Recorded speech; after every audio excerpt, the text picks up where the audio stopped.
नमस्ते बच्चों, क्या हाल है। आज हम हमारा पिछला जो टॉपिक चल रहा था इतिहास गाथा, हम शायद विधियां पढ़ रहे थे और विधियों में हमने अभी तक अंतर्दर्शन विधि, बहिर्दर्शन विधि और प्रयोगशाला विधि, इन तीनों के बारे में चर्चा कर ली थी और हम आ गए थे उसके बाद इतिहास गाथा विधि। और तो आज हमारा है इतिहास गाथा विधि। 9 भाग थे, उसमें पहला भाग है इतिहास गाथा विधि। इसे जीवन व्रत विधि भी कहते हैं। इसे जीवन व्रत विधि भी कहते हैं और इंग्लिश में केस स्टडी के नाम से भी जाना जाता है। इसके प्रवर्तक थे टाइडमैन। सन 1937 में इसका निर्माण किया गया था, इस विधि का, और ये जर्मनी के रहने वाले मनोवैज्ञानिक थे। इतिहास गाथा विधि में इन्होंने अपनी एक परिभाषा दी जिसमें बोला कि इस विधि में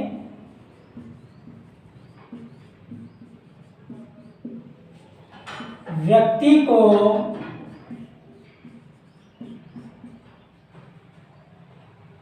पूर्ण रूप से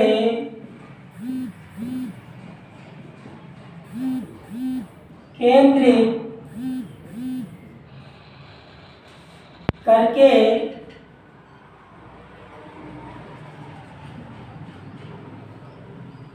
अध्ययन किया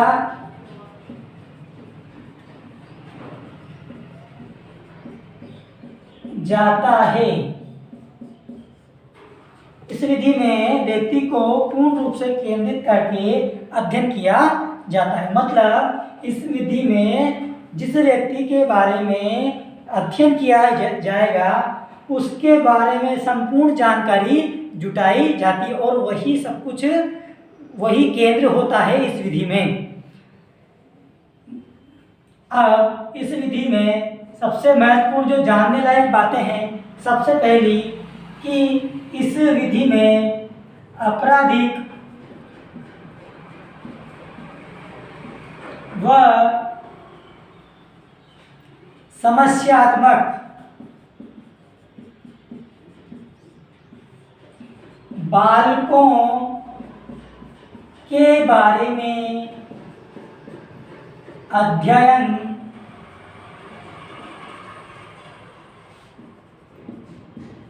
किया जाता है। आपराधिक और समस्यात्मक बालकों के बारे में अध्ययन किया जाता है। केस स्टडी, इनके बारे में अध्ययन किया जाता है। दूसरा है इसमें, इस विधि में इनके या तो इनसे स्वयं से या इनके मित्रों से या परिवार वालों से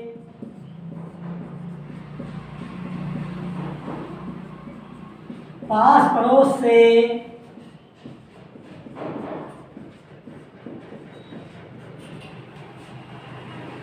जानकारियां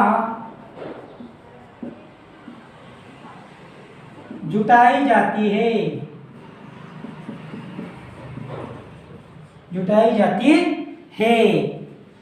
फिर सूचनाओं को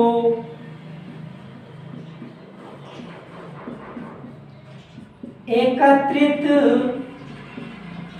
कर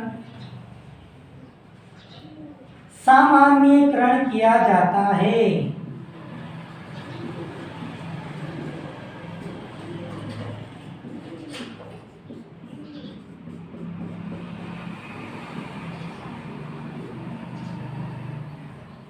उसके बाद इसमें जो अगला बिंदु आता है, सामान्यीकरण के बाद सूचनाओं पर निष्कर्ष पर निकला जाता है। सामान्यीकरण के पश्चात किसी निष्कर्ष पर जाया जाता है।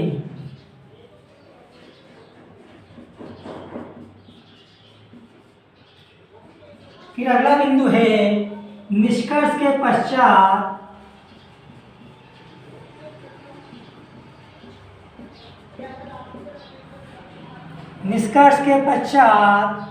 उसके उस समस्या के निदान या उपाय खोजे जाते हैं।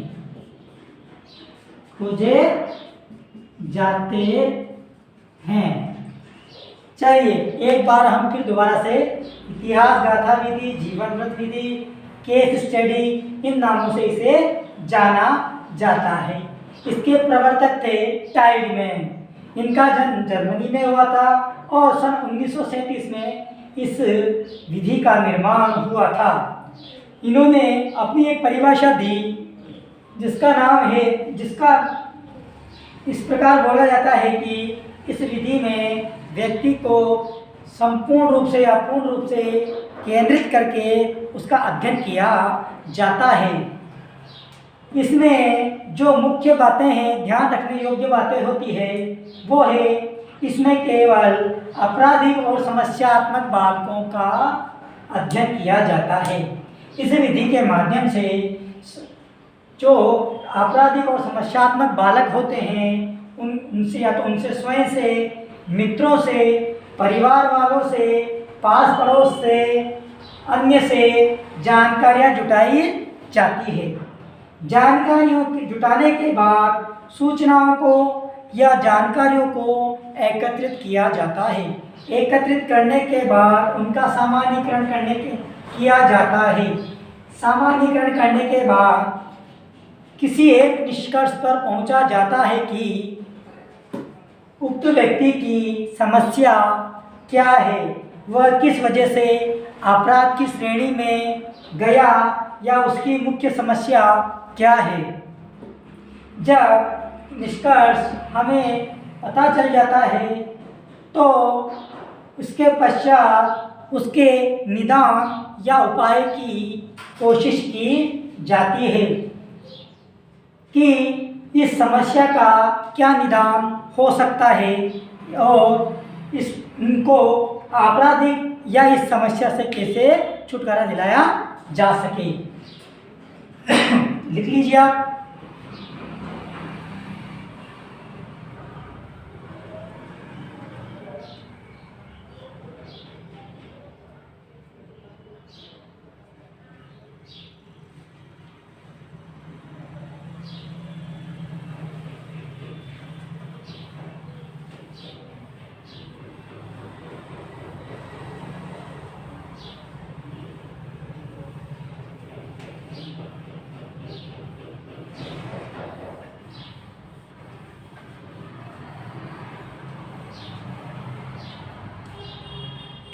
इसीलिए इसे नैदानिक मनोवैज्ञानिक विज्ञान की आत्मा, इस विधि को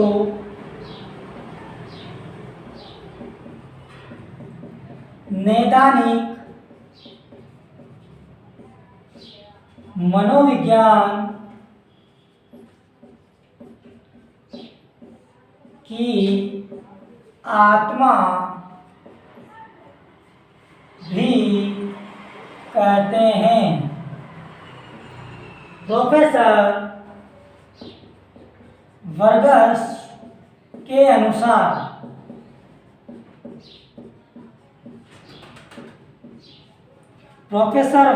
अनुसार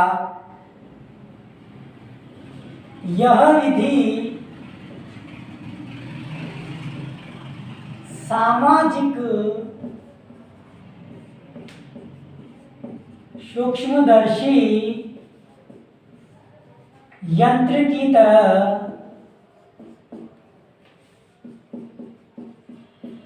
कार्य करती है।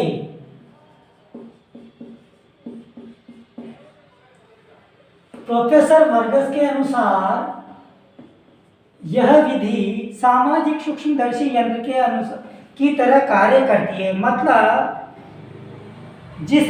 जो समस्याग्रस्त बालक या आपराधिक बालक है उसके एक एक पहलू से वाकिफ हुआ जाता है, उसके जीवन के एक एक हिस्से को छुआ जाता है, इसलिए उसे गहराई से या बारीकी से उसका अध्ययन किया जाता है। इसीलिए प्रोफेसर वर्गस के अनुसार यह विधि सामाजिक सूक्ष्मदर्शी यंत्र की तरह कार्य करती है और इसे दूसरे शब्दों में निदानात्मक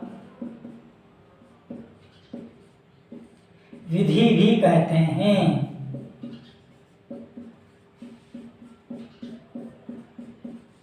इसे निदानात्मक विधि भी कहते हैं।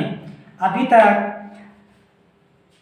इतिहास गाथा विधि के बारे में मैंने आपको जो बताया, उम्मीद करता हूँ आपको समझ में आया होगा। जो इतिहास गाथा विधि है इसके प्रवर्तक थे टाइडमैन। सन 1937 ईस्वी में इन्होंने इसका निर्माण किया था। ये जर्मनी के रहने वाले थे।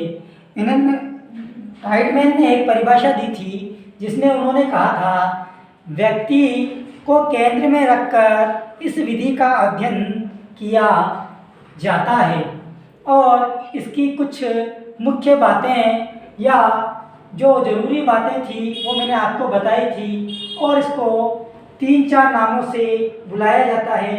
इतिहास गाथा विधि, जीवन व्रत विधि या यूँ कह लो निदानात्मक विधि। अब इससे प्रश्न क्या बन सकते हैं? इसमें पहला प्रश्न बनता है कि कौन सी विधि सामाजिक सूक्ष्मदर्शी यंत्र की तरह काम करती है?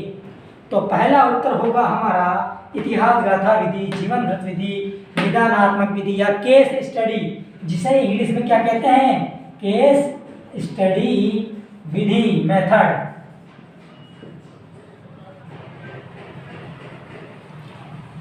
और ऐसी कौन सी विधि है जिसमें मनुष्य को या व्यक्ति को केंद्रित कर रखा जाता है? तो उत्तर फिर यही होगा इतिहास गाथा, जीवन व्रत, केस स्टडी विधि या निदानात्मक विधि। दूसरा सवाल बनता है, ऐसी कौन सी विधि है जिसमें केवल आपराधिक और समस्याग्रस्त या फिर समस्यात्मक बालकों का अध्ययन किया जाता है? तब भी उत्तर हमारा यही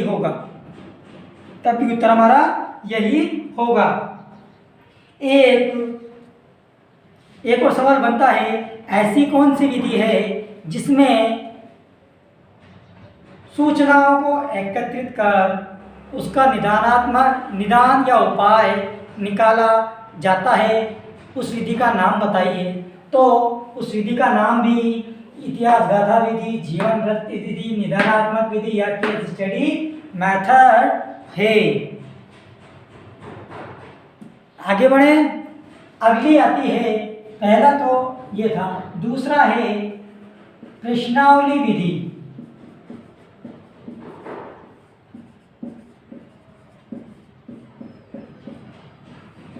देखिए बच्चों, जैसे कि नाम से ही पता चल रहा है, प्रश्नावली, प्रश्न पूछने वाली विधि। इस विधि को इंग्लिश में कहते हैं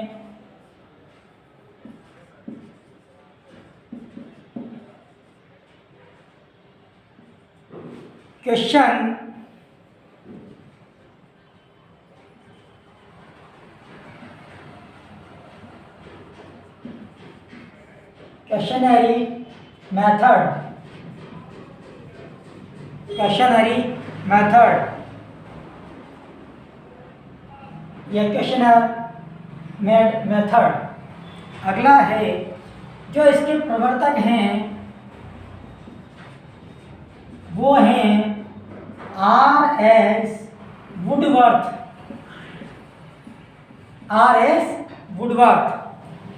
सन 1918 में इस विधि का निर्माण किया गया था और ये अमेरिका के निवासी हैं, अमेरिका से हैं। इस विधि में क्या होता होगा? अब चलिए हम मुख्य बिंदु की तरफ चलते हैं। इस विधि में प्रश्नों की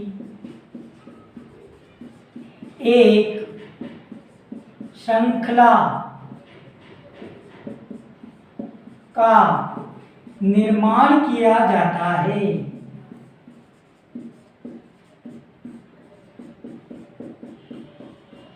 इस विधि में प्रश्नों की एक श्रृंखला का निर्माण किया जाता है। इस विधि के द्वारा व्यक्ति के किसी भी एक पक्ष के बारे में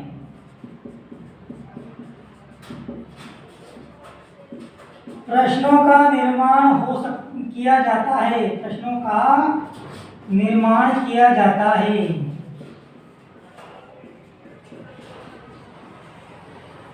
किसी भी एक पक्ष के बारे में। आगे है जिस पक्ष का मापन करना है,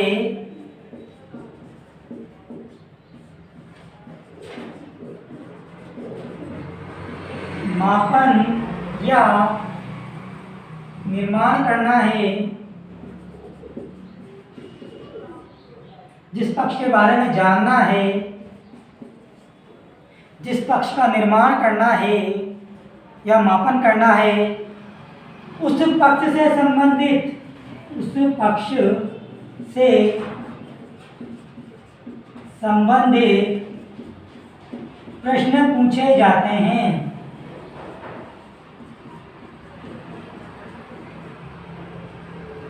उससे संबंधित प्रश्न पूछे जाते हैं। अगला है इस विधि में डार्क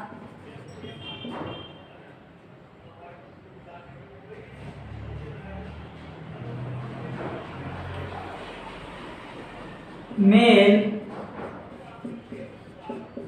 कोरियर के द्वारा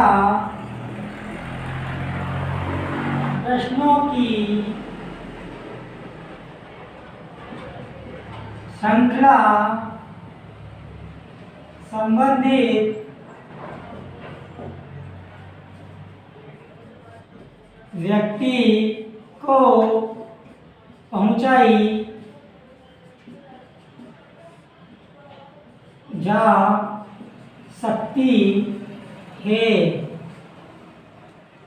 अब आप देखिए, इस पक्ष में जिस पक्ष का मापन करना है उस पक्ष से संबंधित प्रश्न पूछे जाते हैं। अब प्रश्न पूछने की बात है तो इस विधि में डाक मेल कोरियर के द्वारा प्रश्नों की श्रृंखला से संबंधित व्यक्ति को, प्रश्नों की श्रृंखला संबंधित व्यक्ति को पहुंचा दी जाती है या पहुंचाई जा सकती है। आगे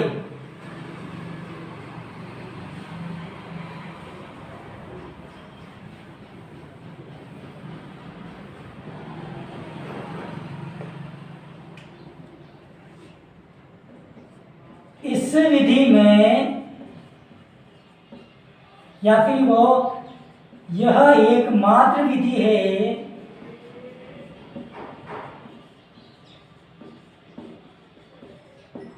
जिसमें अध्यापक व परीक्षार्थी आमने सामने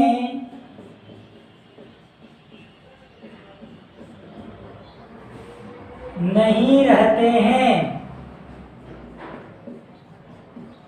यानी यह एकमात्र विधि है जिसमें जरूरी नहीं है कि अध्यापक पढ़ाए तो विद्यार्थी का सामने रहना जरूरी, या फिर जिसके बारे में सूचना एकत्रित करनी है तो उसका सामने रहना जरूरी हो। आमने सामने न रहते हुए भी प्रश्नों की श्रृंखला के माध्यम से उस व्यक्ति संबंधित व्यक्ति की जानकारी जुटाई जा सकती है। आगे है, जिसकी वजह से इसकी वैधता व विश्वसनीयता में कमी आती है। आप लिखिए, मैं थोड़ा उजाला करके आता हूँ, लाइट चली गई है।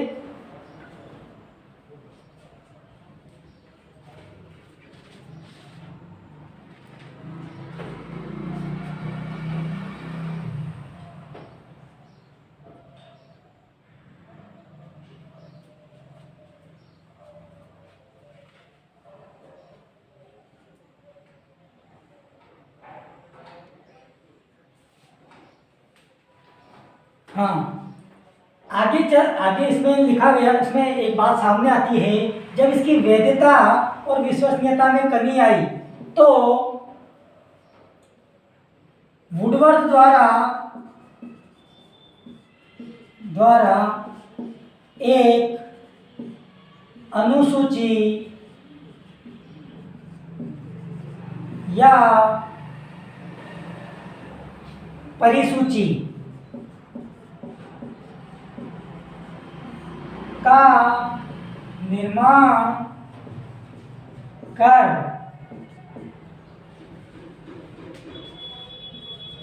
वैधता व विश्वसनीयता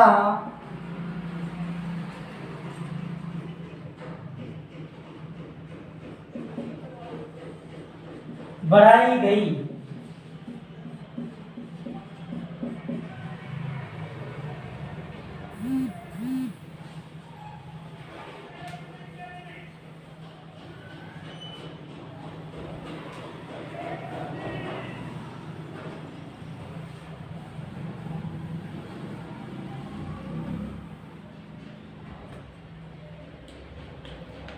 इस विधि का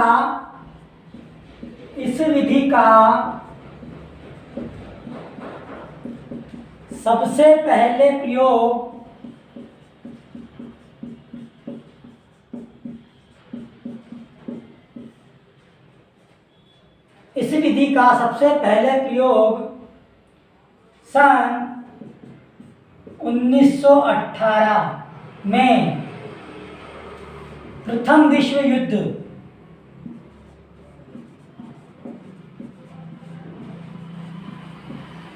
के दौरान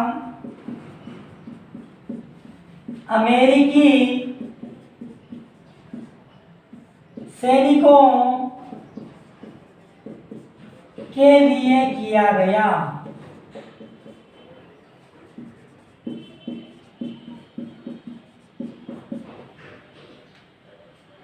उन्होंने इसको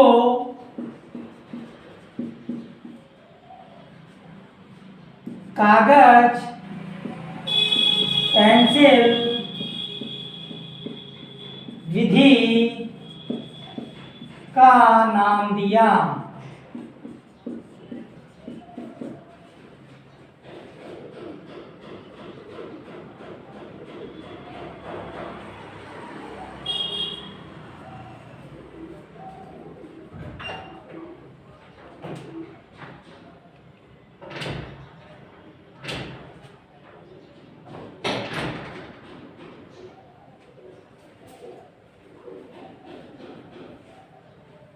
इसको कागज पेंसिल का नाम दिया। अब देखिए, इस विधि पर हम वापस दोबारा से एक बार शॉर्ट में चर्चा करते हैं। प्रश्नावली विधि जैसा कि नाम से सिद्ध होता है, प्रश्नों वाली विधि। इस विधि में संबंधित व्यक्ति या जो बालक होता है उसके किसी एक पक्ष के बारे में प्रश्नों के द्वारा वो समस्या का या व्यवहार का पता लगाया जाता है। इस विधि में जिस पक्ष का हमें पता लगाना है या जिस व्यवहार का हमें पता लगाना है उससे संबंधित प्रश्न पूछे जाते हैं।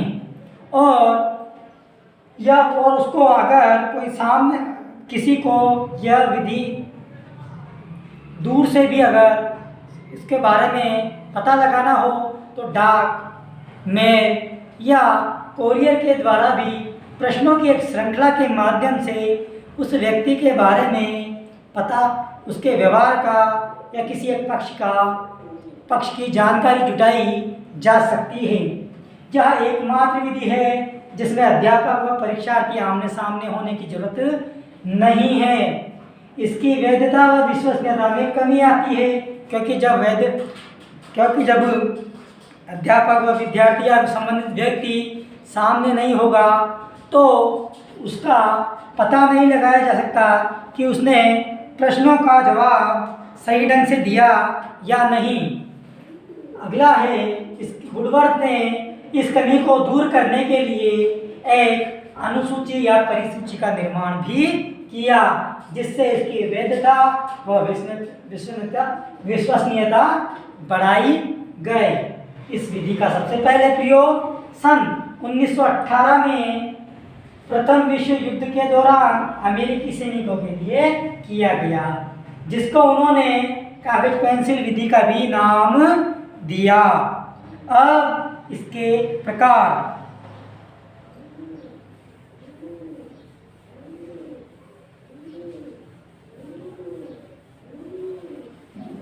बताने से पहले मेरा आपसे निवेदन है, प्लीज हमारे चैनल को सब्सक्राइब कीजिए, शेयर कीजिए, बेल आइकन दबाइए और ज़्यादा से ज़्यादा शेयर कीजिए।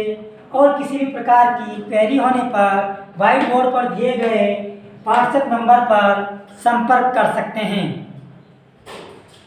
इसके 4 प्रकार होते हैं। प्रश्नावली विधि के कितने प्रकार होते हैं?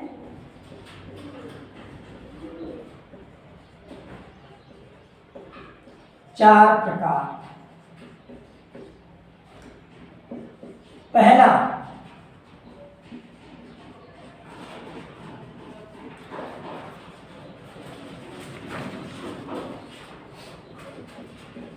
खुली प्रश्नावली।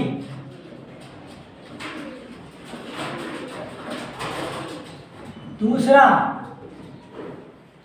बंद प्रश्नावली।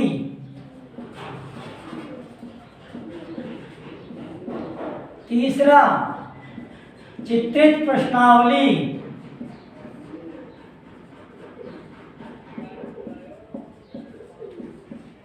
चौथा, मिश्रित प्रश्नावली।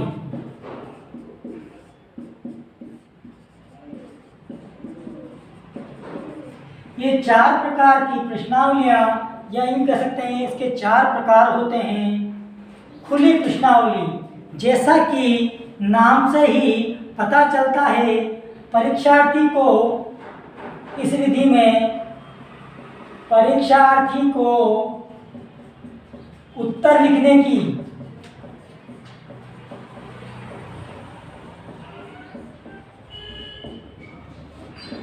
स्वतंत्रता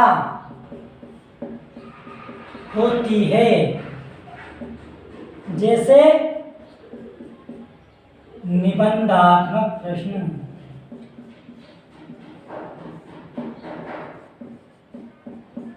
लघुत्रात्मक,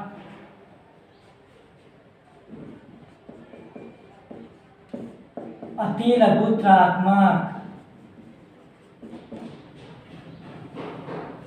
इस विधि में पहले प्रकार में परीक्षार्थी को उत्तर लिखने की पूर्ण रूप से स्वतंत्रता होती है। निबंधात्मक, लघुत्रात्मक, अति लघुत्रात्मक, चाहे वो अति लघुत्रात्मक प्रश्न लिखे, चाहे लघुत्रात्मक लिखे, चाहे वो उसको निबंधात्मक रूप में लिखे। दूसरी है बंद प्रश्नावली। परीक्षार्थी को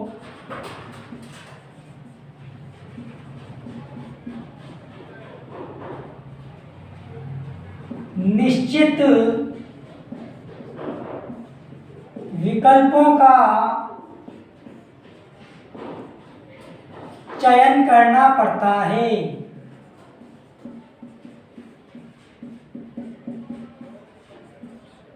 परीक्षार्थी को निश्चित विकल्पों का चयन करना पड़ता है। जैसे वस्तुनिष्ठ प्रश्न। वस्तुनिष्ठ प्रश्न किसे कहते हैं?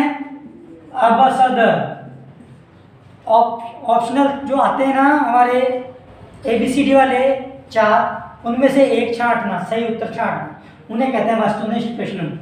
तो बंद प्रश्नावली में निश्चित विकल्पों में से एक विकल्प को चुनना पड़ता है, निश्चित विकल्पों का चयन करना पड़ता है।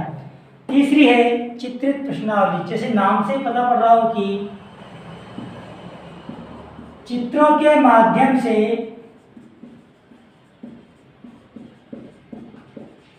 प्रश्नों का उत्तर दिया जाता है। उदाहरण भूल भुलैया, मिलान,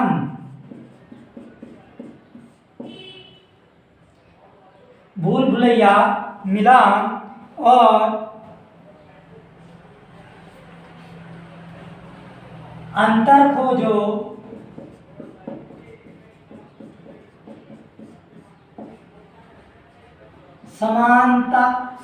समानता मिलाओ, समानता निकालो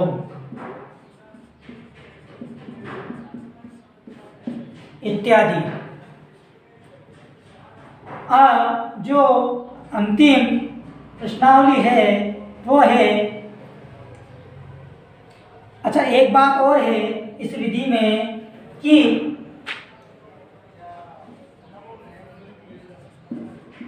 चित्रित विधि में विधि एकमात्र ऐसी विधि है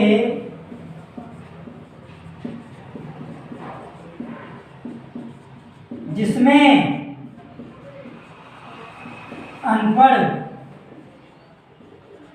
व्यक्ति भी शामिल हो सकता है। चित्रों के माध्यम से प्रश्न पूछे जाते हैं, मिलान करना भूल गए तो उसे अनपढ़ व्यक्ति भी आराम से कर सकता है।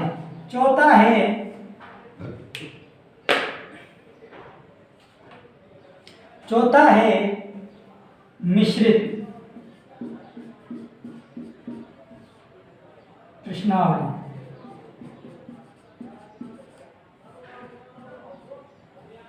इसलिए यह विधि उपरोक्त तीनों प्रश्नावलियों का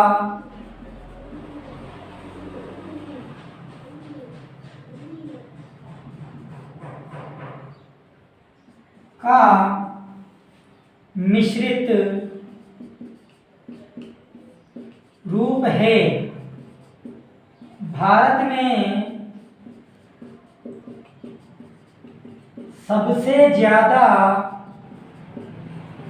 इस विधि का प्रयोग किया जाता है।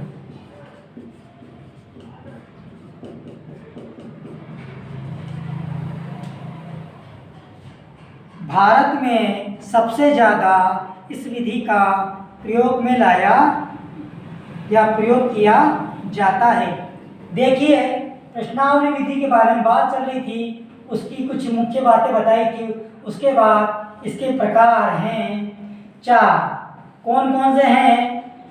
वो हैं खुली प्रश्नावली, बंद प्रश्नावली, चित्रित प्रश्नावली और मिश्रित प्रश्नावली।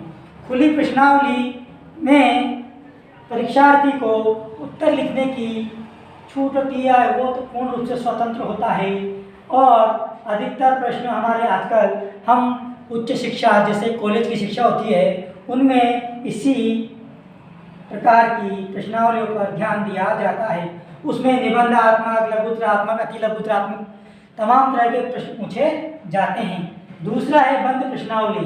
परीक्षार्थी को निश्चित विकल्पों सहित प्रश्नों का सही का चयन करना पड़ता है, जैसे वस्तुनिष्ठ प्रश्न, और यह हमारे आजकल सभी प्रतियोगी परीक्षाओं में काम में ली जाती है। तीसरी है चित्रित प्रश्नावली। चित्रों के माध्यम से उत्तर का मिलान करना या उत्तर देना इस विधि में आता है। बुलबुलिया मिलान, अंतर खोजो, समानता निकालो। इस विधि की एक खास बात है, यह एकमात्र ऐसी विधि है जिसमें अनपढ़ व्यक्ति भी शामिल हो सकता है। और अंत में आती है मिश्रित व्यक्ति। यह विधि उपरोक्त तीनों का मिला जुला रूप होती है और भारत में इस विधि का ही सबसे ज़्यादा प्रयोग आता है या काम में ली जाती है।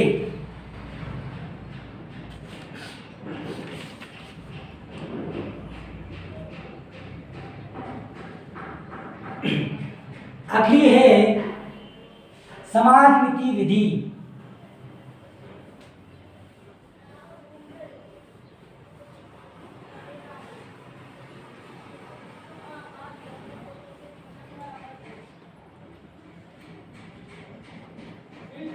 समाजमिति विधि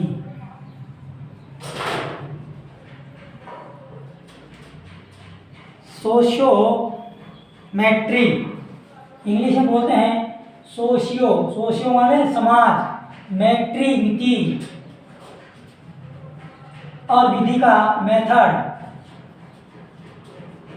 सोशियोमेट्री मेथड नाम से पता चल रहा है कि यह समाज से संबंधित एक विधि है। चलिए हम इसके बारे में आगे पढ़ते हैं। इसके प्रवर्तक थे जेकब एन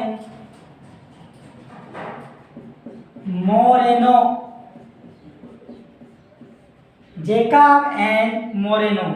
सन 1934 ईस्वी में इसका निर्माण किया गया था। चलिए अब इसके बारे में जो मुख्य बातें हैं इस विधि के बारे में। इस विधि में समाज से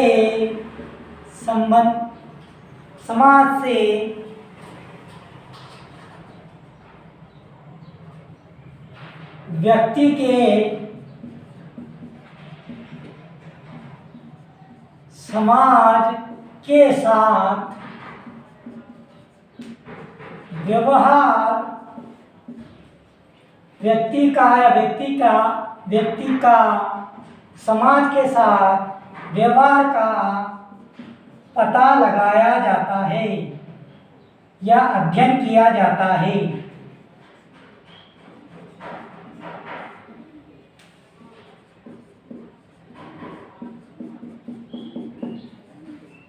व्यक्ति का समाज के साथ कैसा व्यवहार है, इस विधि के द्वारा अध्ययन किया जाता है। समाज में कौन सबसे ज्यादा लोकप्रिय है,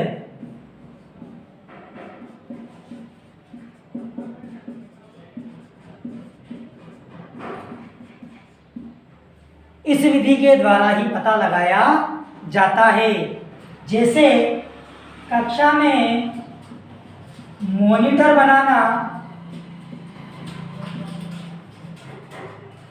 कक्षा में मॉनिटर, समाज में सरपंच,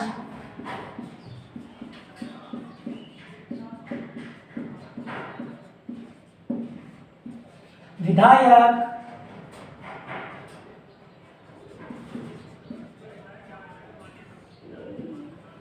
नेता आदि।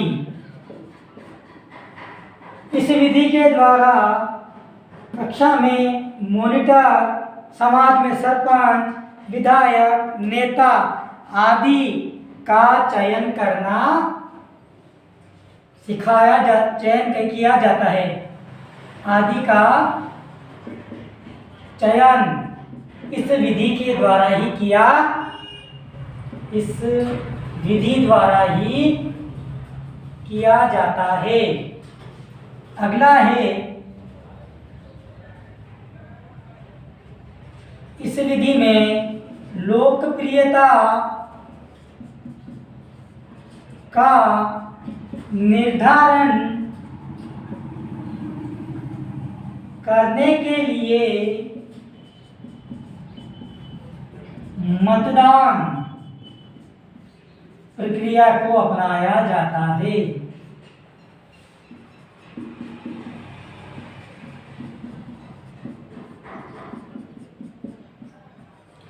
मतदान प्रक्रिया को अपनाया जाता है। अगला है,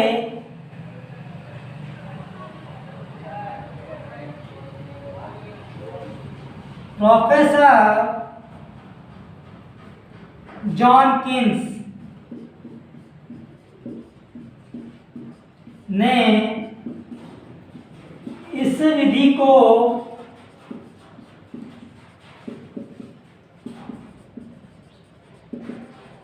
नॉमिनेटिंग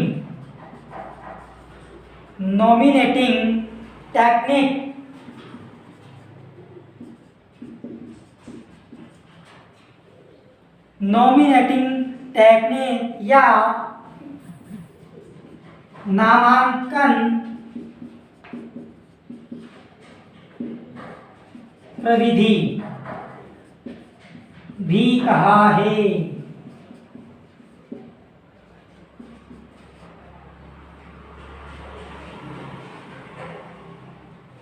अगला है, सहमति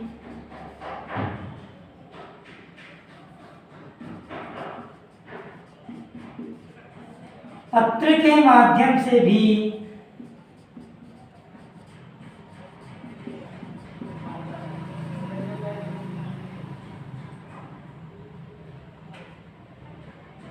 इस विधि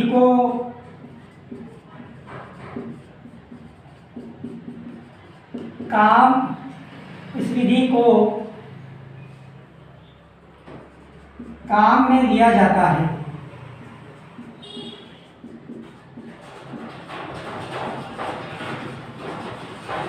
जितने ज़्यादा सहमति किसी व्यक्ति के बारे में सहमति पत्र मिलेंगे, उस व्यक्ति की लोकप्रियता या विश्वसनीयता उतनी ही ज़्यादा रहती है।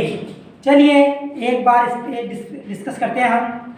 समाजमिति विधि, जिसको सोशियोमेट्री विधि भी बोलते हैं, इसके प्रवर्तक थे जेकब एल मोरेनो। सन 1934 ईस्वी में इसका निर्माण किया गया था।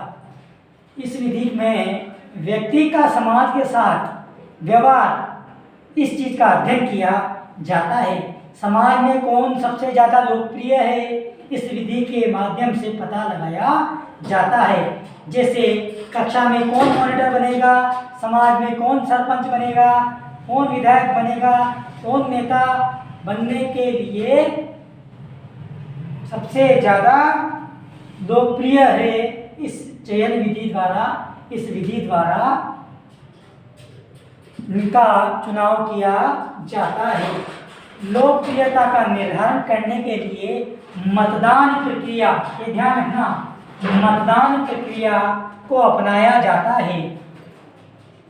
प्रोफेसर जॉन किन्स ने इस विधि के लिए कहा है कि यह विधि नॉमिनेटिंग टेक्निक या नामांकन प्रविधि भी इसको कह सकते हैं।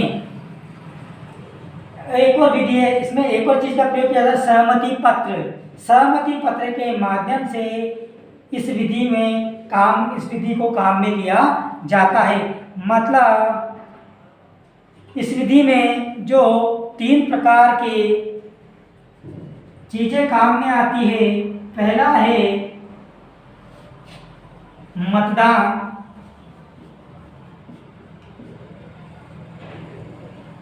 दूसरा है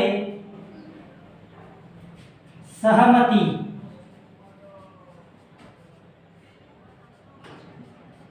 और तीसरा है समाज वक्र।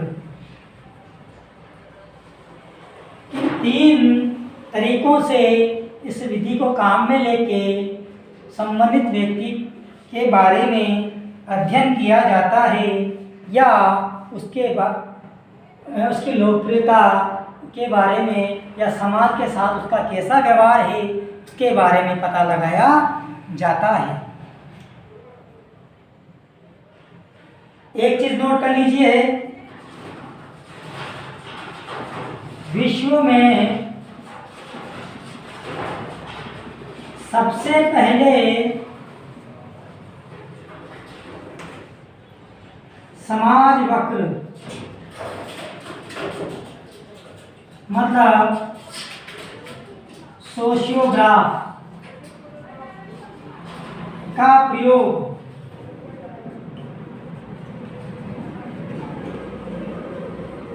गेटमैन व टबमैन द्वारा किया गया था। इसे उतार लीजिए। आपसे अनुरोध है या निवेदन है कि आप हमारे चैनल को सब्सक्राइब करें, बेल आइकन दबाएं और ज़्यादा से ज़्यादा शेयर करें।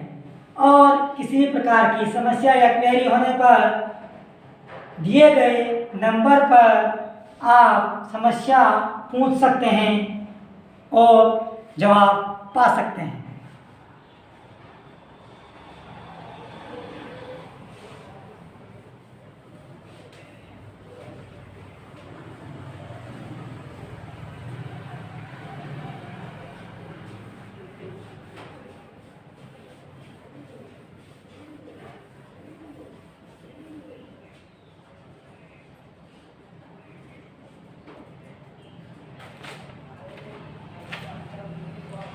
चौथी है हमारी विकासात्मक विधि। विकासात्मक विधि या फिर उत्पत्ति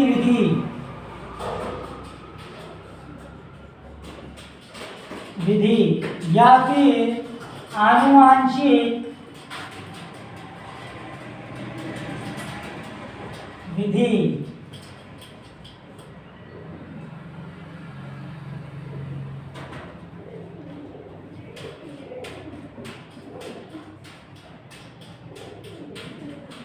डेवलप्ड मेथड और जेनेटिक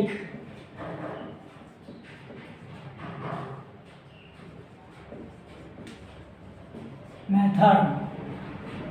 इंग्लिश में कहते हैं डेवलप्ड मेथड और जेनेटिक मेथड। आप सब में या अधिकतर ने जब विज्ञान के में पढ़ा होगा आनुवांशिक विधि, जेनेटिक मेथड। इसके जो प्रवर्तक थे वो भी थे मेंडल व जीन पियाजे। आनुवांशिकी की जो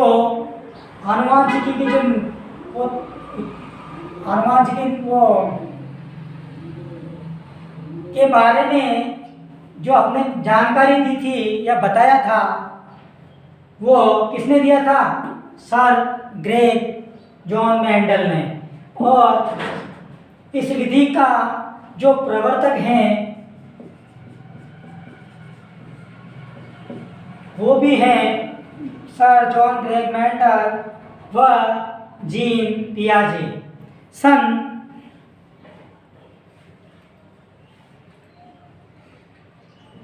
चलिए इसके मुख्य बिंदु। पहला, आनुवांशिक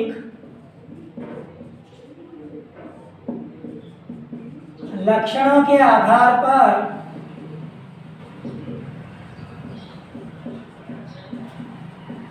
इस विधि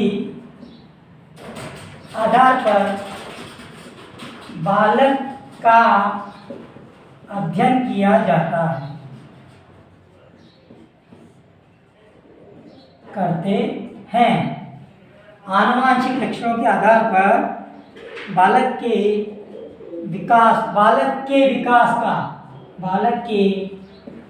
विकास का अध्ययन करते हैं, या फिर जीन पियाजे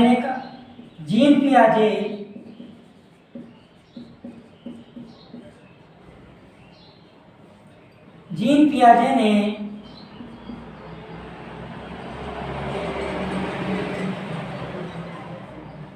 आनुवांशिकी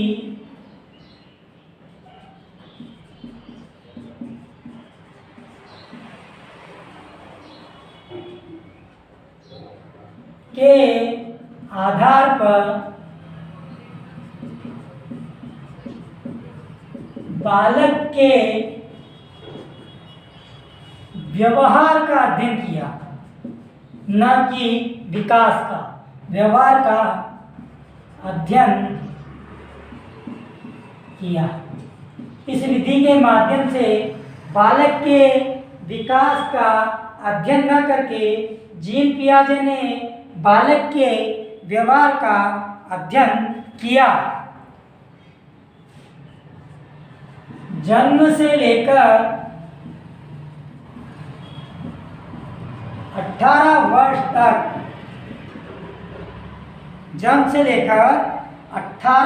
तक बालक के विकास व व्यवहार का चरणबद्ध अध्ययन किया।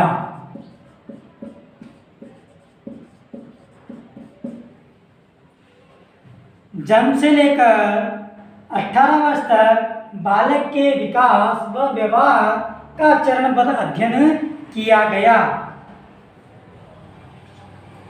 अध्ययन करने के लिए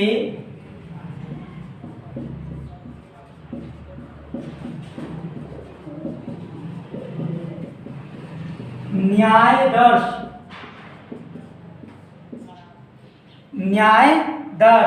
या प्रतिदर्श या नमूना सैंपल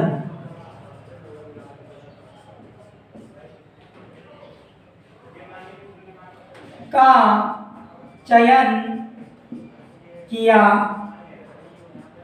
गया।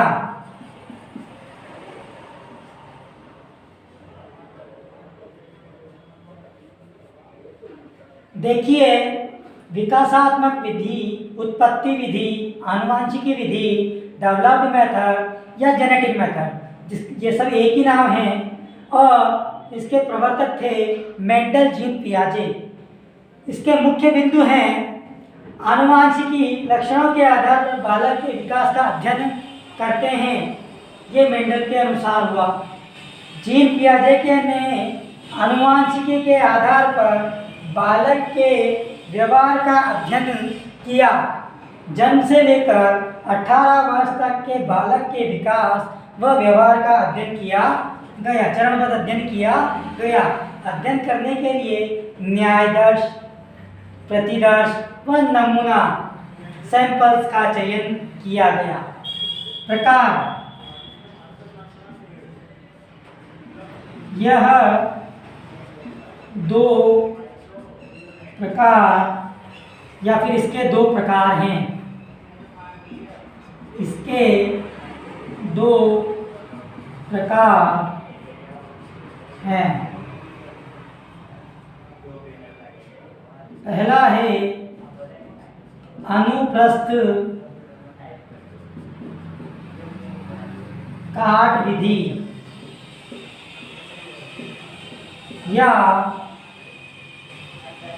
अल्पकालीन या समकालीन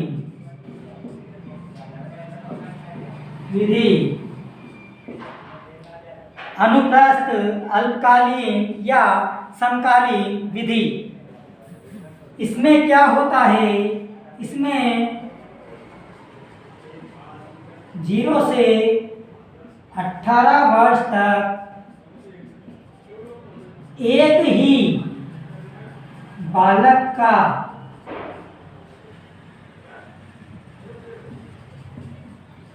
न्यायाधीश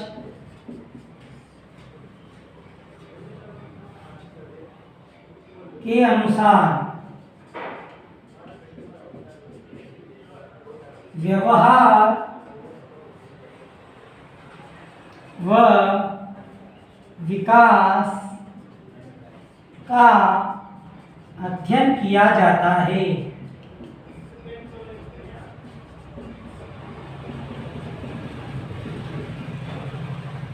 अनुप्रस्थ काल विधि, अल्पकालीन विधि या समकालीन विधि, इसमें 0 से 18 वर्ष तक एक ही बालक का न्यायाधीश के अनुसार व्यवहार व विकास का अध्ययन किया जाता है।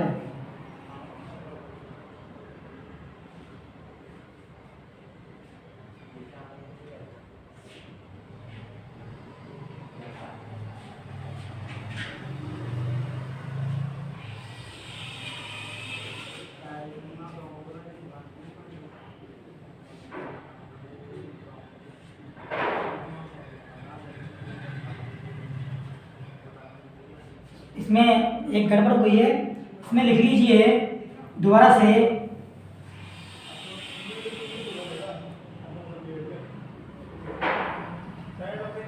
इस विधि में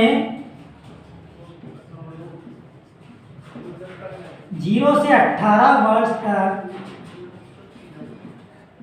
के बालकों का चयन कर 0 से 18 वर्ष तक के अलग अलग बालकों का चयन कर उनके व्यवहार व विकास का अध्ययन किया जाता है। जैसे 0 वर्ष, फिर 2 वर्ष, 4 वर्ष, 6, 8, 10, 12, 16 व 18 एक अंतराल छोड़ के सम संख्या वाले बालकों का तक के बालकों का एक ही समय में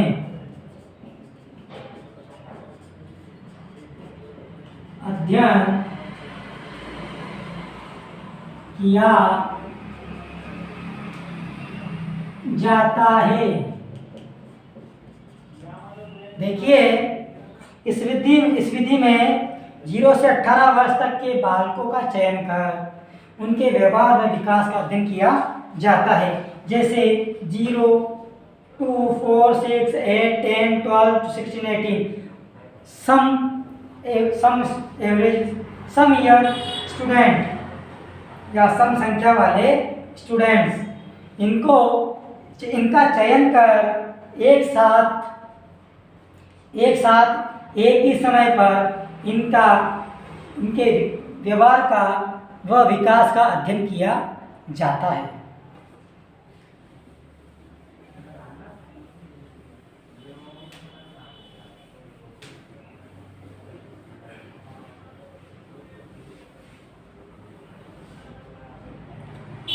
अगली है, दूसरी है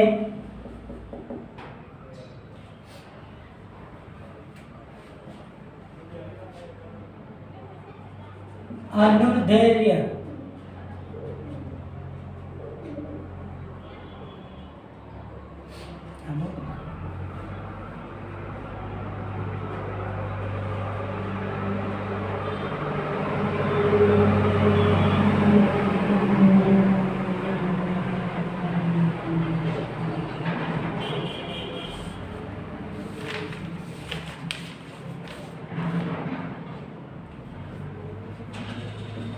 दीर्घकालीन ऑब्लिक कालानुक्रमिक विधि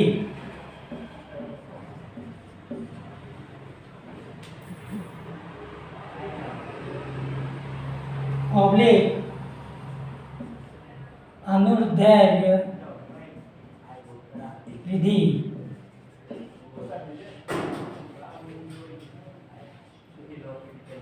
इस विधि में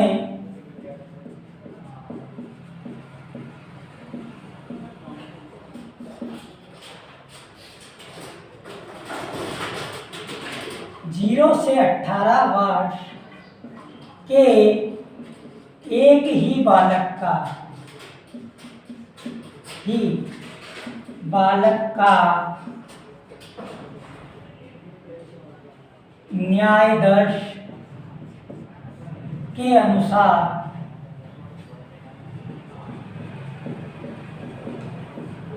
चयन कर अध्ययन किया जाता है।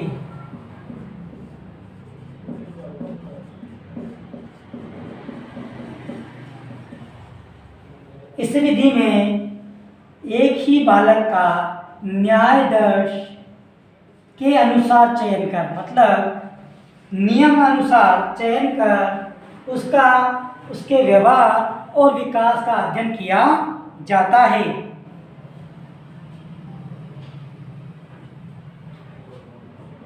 जीरो से 18 वर्ष तक एक ही बालक का अध्ययन करना होता है या अध्ययन करते हैं। अब इसमें एक खामी है कि इस विधि में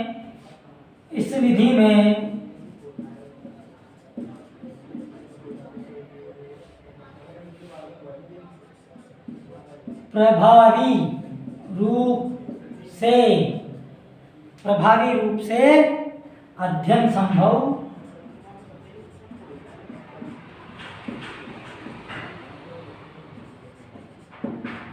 नहीं है। प्रभावी रूप से अध्ययन संभव नहीं है, बल्कि बाल विकास का अध्ययन प्रभावी रूप से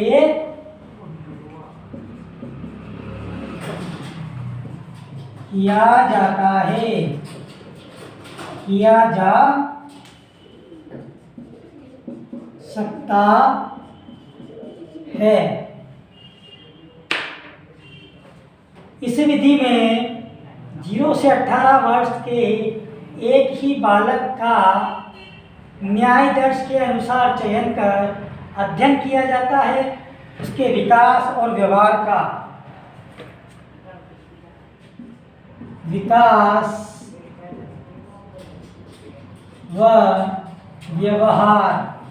का अध्ययन किया जाता है।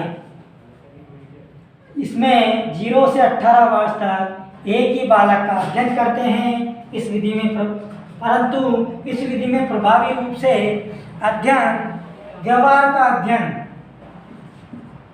व्यवहार का अध्ययन संभव नहीं प्रभावी रूप से, परंतु बाल विकास का अध्ययन प्रभावी रूप से किया जा सकता है। बालक 0 से 18 वर्ष मतलब शेषावस्था से वह युवावस्था तक आता है, तो उसके विकास का अध्ययन प्रभावी रूप से किया जा सकता है। आपसे अनुरोध है कि आप हमारे चैनल को सब्सक्राइब करें, बेल आइकन दबाएं और शेयर करें, ज़्यादा से ज़्यादा शेयर करें। किसी भी प्रकार की समस्या आने पर हमारे दिए गए व्हाट्सएप नंबर पर आप क्वेरी पूछ सकते हैं या संपर्क कर सकते हैं। अब अभी तक हमने 4 प्रकार की विधियों के बारे में पढ़ लिया है। इतिहास गाथा, प्रश्नावली विधि और उसके बाद हमने ली थी समाज नीति विधि या और चौथी थी विकासात्मक उत्पत्ति या आनुवांशिक विधि। अभी तक 4 हुई है और 5 विधियां और बाकी है जिसे हम आने वाले क्लासेस में पूरा कराएंगे। धन्यवाद।